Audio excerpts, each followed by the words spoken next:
Lograrlo es transformar esa energía.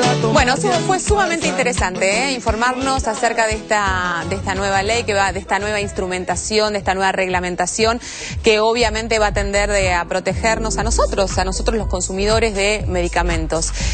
Hablamos de patologías reumáticas en el día de hoy, patologías que en general duelen mucho, que molestan, que son inhabilitantes, que requieren de tratamientos prolongados, para no decir crónicos en algunas circunstancias. Consultamos al doctor Gustavo Naswetter, que es jefe de la División Reumatológica del Hospital de Clínicas, y él nos hace referencia a lo que es la polimialgia reumática. ¿Cuáles son los síntomas y cómo se trata? La polimialgia reumática es una enfermedad inflamatoria que se caracteriza por dolor y rigidez a nivel del cuello, de los hombros y de la cintura, y que se da sobre todo en personas de más de 50 años de edad y es el doble de frecuente en las mujeres respecto de los hombres. La causa de la polimialgia reumática no se conoce totalmente. Indudablemente el hecho que comience por arriba de los 50 o 60 años se ha especulado que incluya elementos vinculados al envejecimiento. También se han postulado elementos de orden genético, es decir, una predisposición genéticamente determinada, pero la causa no está totalmente aclarada. Si estamos hablando de la polimialgia reumática primaria, el tratamiento es con dosis bajas de corticoides, prednisona entre 10 y 20 miligramos. Es un tratamiento que dura alrededor de 1 año a 1 año y medio. Se va tratando de bajar las dosis de corticoides en ese lapso, pero es totalmente distinto si la polimialgia se asociara a una arteritis temporal. Una característica saliente es que responden rápidamente a las dosis bajas de corticoides. Entonces, en poco tiempo mejoran espectacularmente, por lo general, de la sintomatología y baja a menos de la mitad estos valores de eritrosedimentación y reactante de fase aguda. Más que prevención, lo que deberíamos de hablar es de una consulta temprana, porque el tratamiento cambia diametralmente la sintomatología y las características clínicas del paciente. Es una de las enfermedades que más satisfacciones le da al médico que la trata, porque en poco tiempo el paciente mejora espectacularmente de sus síntomas y el laboratorio tiende a normalizarse. Bueno, hablamos posiblemente de una de las patologías más frecuentes en los adultos mayores. Son estas situaciones que nos empiezan a afectar a partir de una determinada edad, tal cual lo decía el doctor recién. A partir de los 50 años, y en especial las mujeres, estamos enganchadas en todo. Nos zafamos, salvo de la próstata, siempre tenemos la mayor incidencia en todo. No, pero además que en la próstata acompañan al hombre. Por eso yo decía que también los... Exactamente. Sin embargo, mueren más viejas que los hombres. Bueno, está bien. Será tema para discutir. Bueno, Andrea, cuando hablamos de esta polimialgia, que ya me suena como que me asusta, poli como que me afecta todo. Te cuento algo, lo diario. Viene la persona mayor al consultorio: doctora, me duele todo, me cuesta levantarme a la mañana, no puedo mover el cuello, estoy caída, estoy fatigada, esa bolsa, como nosotros le decimos vulgarmente, y disculpen, la bolsa de gato, que no sabemos para dónde ir, sí, porque es típico, me duele todo. Bueno, en realidad también sucede que ahí empieza la avidez del doctor a empezar a desmenuzar un poquitito todas estas cuestiones, porque obviamente sí comparte la sintomatología con otras cuantas cuestiones propias de la vejez y reumáticas también, pero hay 2 o 3 cositas que la diferencia mucho, o que por lo menos la define a ella.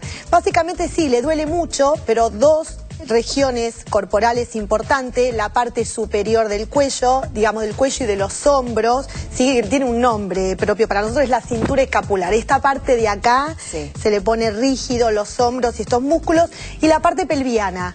También por eso dice no me puedo levantar, estoy muy dura, porque otra de las características, a diferencia de otras cosas, es la rigidez. Es decir, no solo le duele, sino que cuando se quiere levantar está dura, y aproximadamente esta rigidez tarda 1 hora hasta que se ponga a tono y se pueda levantar de la cama como corresponde. A ver, para no confundirnos, pues yo ya soy la paciente número 1, todo lo que acaba de describir. Vos sos el yo también. O sea, tengo 40 y todo lo que acaba de describir Andrea lo vengo padeciendo hace una semana, como ustedes ya saben, porque lo anuncié públicamente, que estaba absolutamente contracturada, dura. Bueno, pero esto se tiene que repetir en el tiempo. Claro, en realidad hay 3 regiones importantes. Decime que sí, por favor. Voy a hay 3 regiones importantes de las cuales tiene que responder el dolor en 2. En el cuello, en las partes de los hombros, puede ser cuello, parte de los hombros, o cuello y también la parte pelviana. Es decir, y tiene que darse durante un mes en forma seguida y constante, y bueno, y además, es decir, a ver, tiene que ser asiduo, nos pasa todos los días, día por medio, y está acompañado por un decaimiento bastante general, de fatiga, de cansancio, como esto de me duele todo, pero además no me puedo mover bien, y lo bajonea mucho más. ¿Y hay una respuesta rápida al tratamiento, Andrés? Sí, hay una respuesta rápida. En realidad, como hay que hacer un diagnóstico diferencial, en este caso, a diferencia de otras reumáticas, nos valemos de algunos valores de laboratorio. Esto es importante también saberlo, porque como es una enfermedad inflamatoria muscular, están algunas cositas alteradas. Hay algo que se llama eritrosedimentación, no viene al caso especificar qué es, lo tiene que interpretar el médico, pero está muy alto. También a veces está acompañado de anemia, y entonces el dolor característico en estas zonas que comento, la rigidez matinal y estas cositas altas, uno lo sospecha. Además, quiero comentar algo, es importante esto porque esto puede conllevar en un porcentaje de pacientes algo curioso pero grave, y hay que actuar enseguida, que es la arteritis de la temporal. ¿Qué es eso? Es una enfermedad que en un porcentaje X puede acompañar de una vasculitis, de una arteria principal que tenemos en la cabeza. Cuando estos pacientes encima dicen, me duele la cabeza, me late, tengo alguna alteración en la vista, ojo, consulte, digamos, tiene que acompañarse todos estos síntomas porque se puede quedar ciego. Es una vasculitis de la arteria principal que va a los ojos. Entonces, y la respuesta, como dice el de Taco, es inmediata a los corticoides. La diferencia en que acompaña este síntoma no es la dosis, pero es una de las patologías reumáticas que acompaña una baja dosis de corticoide o alta según tengamos este componente o no. Bueno, me asustó. No, bueno, pero fui clara con... Ahora, ¿se cura esto? Sí, se controla, y en realidad para cuando supongamos no tengamos este componente que puede llegar a acompañarnos a todos, que quede claro, y hay una polimialgia, las dosis de corticoides son bajitas y se intenta a los 2 o 3 meses, como bien dijeron en la nota, tratar de disminuir la dosis y de ver qué pasa y si el paciente puede quedar con antiinflamatorios comunes. Porque el tema es que como es una enfermedad que responde bien al corticoide, después si no el médico se ve en el tiempo con las complicaciones del corticoide en la persona y mayor. Aparte sabemos que si empezamos sobre lo máximo, después no tenemos capacidad para... Si tiene el otro componente, sí, no hay que darlo, es alto, le estamos salvando un sentido, un órgano, es una cuestión de riesgo. Lo otro, bueno, puede ir verse e intentar, pero mucha gente mayor necesita volver, no sé, acá el licenciado me dirá cuál es su experiencia, pero en realidad a veces no se puede desembarazar del todo de la dosis chiquitita de corticoide, entonces el médico pasa a controlar las complicaciones de esa dosis chiquitita. Bueno, y yo ya lo conozco a Ale, y Ale me va a decir, sí, vamos a lograr desembarazarnos de esa dosis, aunque sea...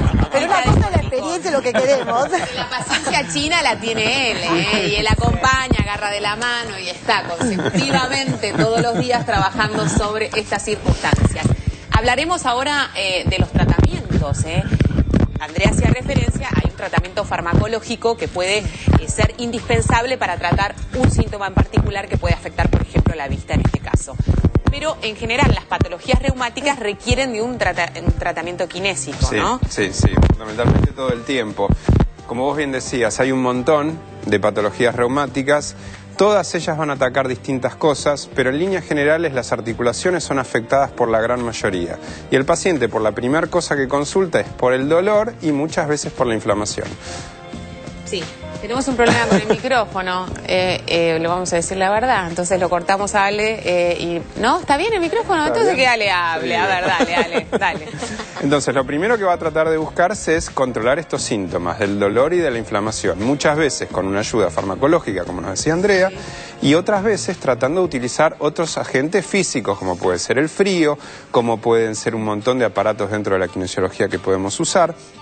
Pero lo más importante es el ejercicio físico y lo que decimos siempre, bien dosificado. Hay que mover, pero hay que ser muy consciente de lo que estamos moviendo y cómo. Porque si estamos moviendo una articulación que está inflamada y la movemos en los límites o en los rangos donde esa articulación tiene dolor, esa articulación se va a inflamar más. Entonces vamos a tener un efecto rebote de lo que estamos buscando. Eso es muy importante. Una vez que esto se controla, hay que trabajar sobre toda la potenciación muscular para que los músculos sean fuertes, para que puedan soportar la carga del peso corporal y de esa forma hacer con que la inflamación sea menor. Acompañarlo de actividad física, porque muchas de estas patologías reumáticas tienen alteraciones sistémicas que son de órganos. Andrea nos hablaba de la vista, pero en muchas de ellas, como puede ser la artritis, hay afectaciones cardíacas, hay afectaciones pulmonares, hay afectaciones de muchísimos órganos que si uno no lo tiene en cuenta dentro de un tratamiento, va a estar fracasando siempre.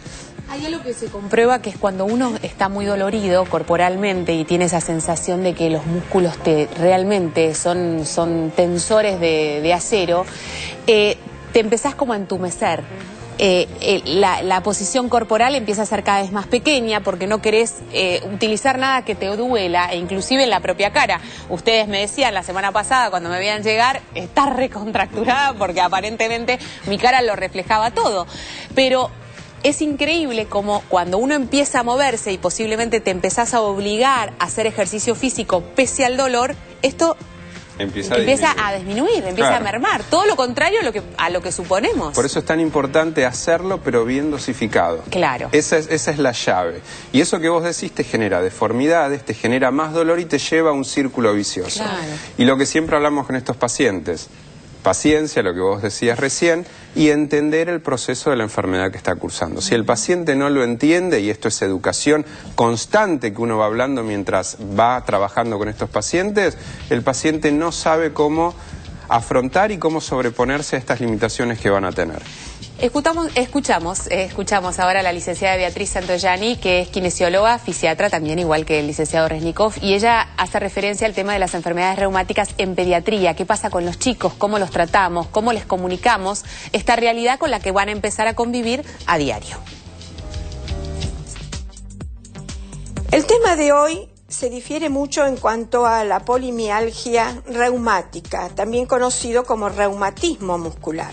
Es un síndrome en realidad, no es una enfermedad sino un síndrome, cuya característica es la inflamación del tejido conjuntivo, acompañado de nódulos sensibles y dolorosos. Los síntomas que presentan van a ser la rigidez, sobre todo rigidez matinal, son articulaciones muy faltas de movimientos libres. Son pacientes depresivos por lo general, bajan mucho de peso, tienen temperatura corporal baja y tienen manifestaciones típicas de dolores articulares, sobre todo a nivel de muñecas, de dedos. Es fundamental el tratamiento kinesiológico y a su vez, como ya estuvimos hablando de depresión, de angustias, de ansiedad, es importante el apoyo psicológico. La hidroterapia, la rehabilitación en el agua en estos pacientes es fundamental. ¿Por qué digo esto? En realidad el agua permite que los movimientos sean libres y la presencia del dolor va a desaparecer. Le permiten hacer todo tipo de ejercicios, como no actúa la gravedad, no van a tener tensiones ni van a tener molestias cuando los realicen. Bueno, decíamos que cuando hablamos de patologías reumáticas hay una cantidad y una variedad inmensa, lamentablemente, y no alcanzaría un programa para hablar específicamente de todas ellas, e inclusive hemos tratado este tema varias veces y sabemos que genera un interés particular porque es algo que afecta a una gran parte de la población. Recién hacíamos referencia al tema de los chicos, pero vamos a hablar ahora con el doctor Guevara sobre este síndrome que te lo dejo a vos, Taco.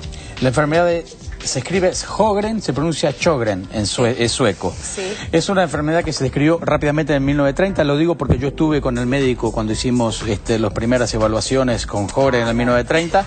Vos también viniste. Bueno. ¿Te acordás? Sí, bien. Todavía tengo memoria. Bien. No es algo que he perdido. Bueno, es una enfermedad, sigue siendo las enfermedades autoinmunes que tienen una toque en articulaciones, o sea, forma parte de las enfermedades reumáticas, sí. Pero el punto fundamental de esta enfermedad es ojo y boca. ¿Por qué? Porque se seca el ojo. Eso es el síntoma, digamos. Es el síntoma, sí.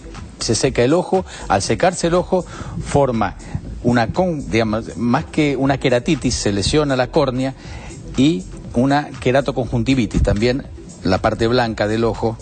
O sea que está como irritada permanentemente. Porque no tiene secreción, no tiene lágrimas, no se seca. Y en la boca pasa lo mismo. Hay una disminución de la salivación. ¿Qué pasa con esto? Pasa que el paciente se queda con la boca así extremadamente pastosa, sí. Tiene caries, se le lesiona la lengua, entonces tiene problemas con la lengua y, bueno, esto lleva... Pero qué extraño, ¿no? O sea, estamos hablando de una patología reumática que refiere en el ojo y en la boca, sí, ¿no? Como sí, los dos principales. Sí, por síntomas. eso, digamos, evidentemente las articulaciones son uno de los focos en todas estas patologías reumáticas, pero después el organismo, como decía claro. Ale, es órgano diana de muchísimas de estas anticuerpos sí. Que crea uno mismo y generan estas inflamaciones. ¿Esto afecta en general a quiénes? ¿A una población adulta? ¿A niños? ¿A...? Se ve más en la población adulta, sí. Se ve más en las mujeres que en los varones, sí. Y fundamentalmente se ve a partir de los 40 años. ¿Y cómo se trata, Taco? Bueno, el tratamiento para esta enfermedad es como para toda enfermedad autoinmune, pero bueno, en esto se le da al paciente constantemente las gotas, el colirio lubricante, las y en la boca se le dice al paciente que tiene que estar constantemente tomando agua o comiendo caramelos que no tengan azúcar o masticando chicles también de esas características. ¿Y esto puede quedar en esta sintomatología o se agrava en otra situación? Siempre tiene yo lo digo porque lo he visto una sola vez, sí. Es interesante. Puede tener brotes. Sí, o sea, tiene un pico donde esto que te estoy contando de los ojos y de la boca es mucho más notorio. Con el tratamiento baja, sí. Y si mantiene el tratamiento, digamos, tiene una salivación y tiene una lubricación ocular normal. Más o menos normal. Pero ante cualquier situación, como una enfermedad viral cualquiera, ante un estrés, ante sí. Lo que fuere, se rebrota la enfermedad. Bueno, esto me parece que es una característica de todas las enfermedades reumatológicas, ¿no? Esta cosa del proceso de remisión y el proceso de crisis, ¿no? Donde hay una gran inflamación y después hay un control de la situación. Estoy aprendiendo. Muchísimo. Sí, doctora, sí, doctora. Sí, no. Sí, mira cómo va, ¿eh? No, mira que hoy justo estamos, pero tratando de llamar las cosas por su nombre, como corresponde. Yo por ahora, conductora y periodista. Hacemos pausa. Estamos de vuelta. Vamos antes a Valeria. Bueno, tenemos un capítulo muy importante y solapadamente todos hacían mención a la parte psicológica de estas enfermedades, que inclusive hasta pueden generar confusión en el propio diagnóstico, porque Andrea hacía referencia, me cuesta levantarme a la mañana, tengo rigidez, tengo una cierta tristeza, porque obviamente todo me cuesta, tengo un aura negativa que me rodea, y esto repercute obviamente psicológicamente, y si no es un síntoma que acompaña a estas enfermedades. Todas esas cosas. Lo psicológico es un precipitante de las enfermedades reumáticas, quiero decir que las gatillan muchas veces cuando hay predisposición, siempre hablamos de esto, y empeora enormemente el cuadro. ¿Saben con qué pacientes nos encontramos? Con pacientes rigidizados, que casi anestesian su parte emocional, que se dedican tanto a quejarse de sus molestias corporales, que la consulta psicológica es me duele acá, me duele allá, sufro de tal cosa cuando me levanto, ¿y vos cómo estás? No, bueno, porque me duele, porque me duele, porque me duele. pocas veces se preguntan cómo se sienten, cuando uno de a poquito y con mucho cuidado, porque son pacientes que están sufriendo corporalmente, les preguntan cómo están. Muchas veces nos encontramos con un paciente que llora desbordadamente, porque está muy cansado y casi se ha escondido en toda esta musculatura dolorosa, por mucho tiempo. Entonces es muy importante que él pueda preguntarse de verdad: ¿cómo me siento? ¿Cómo estoy? ¿Qué me daría placer en toda esta circunstancia? Porque voy de médico en médico y mucho tratamiento corporal y mucha rehabilitación motriz, pero detrás de todo eso y acompañando a todo eso hay un ser humano al que le pasan cosas, y cuando les preguntamos, ¿usted está estresado? No, tengo tantos dolores, no tengo ni tiempo para eso. No me ha pasado nada importante en la vida, porque no he perdido a nadie, no me he separado, no he perdido ningún trabajo. Pero cuénteme cómo es cómo es su vida. Con esta realidad todos los días. Claro, ¿cómo es su vida? Y casi no se dan cuenta de que tienen una enfermedad que realmente los estresa sobremanera. Cualquier trastorno psicológico que acompañe a estas enfermedades realmente empeora enormemente el cuadro. No es algo menor, es algo fundamental. Lo llevamos a lo cotidiano. Cuando uno está en pareja o tiene su familia y está dolorido por alguna circunstancia, o inclusive enfermo o tenés fiebre, lo decís una vez, lo decís 2 veces, a la tercera ya te miran como diciendo qué pesada, a la cuarta, bueno, a ver si me entendés, hay cosas más importantes, hay otras cuestiones de las que ocuparse. Esto en general, digo, son situaciones que se presentan en un núcleo familiar a nivel relacional, porque uno acompaña, banca, en fin. Y claro, cuando esto se transforma en crónico, imagino yo que el rechazo es aún mayor. Es que llamar y preguntarle ¿cómo estás? Es un sinfín de quejas importantes que hay que saber cómo recibirlas, y también tenemos que aprender a no centrar totalmente nuestra vida en cada dolor. Y esto es un trabajo intenso y profundo que hay que hacer. Les propongo hacer. Para eso están ustedes. Yo no me hago cargo de eso. Hacemos pausa, estamos de vuelta en un minuto. Hola, soy Juan Palomino. Acepté la invitación de Médicos por Naturaleza porque tengo algo muy importante que decirte. La sangre es un producto imposible de fabricar fuera de nuestro cuerpo y no hay nada que la reemplace. Por eso que es importante donar sangre. Donar sangre es una forma de dar vida. Donar sangre es una forma de ganarle a la muerte.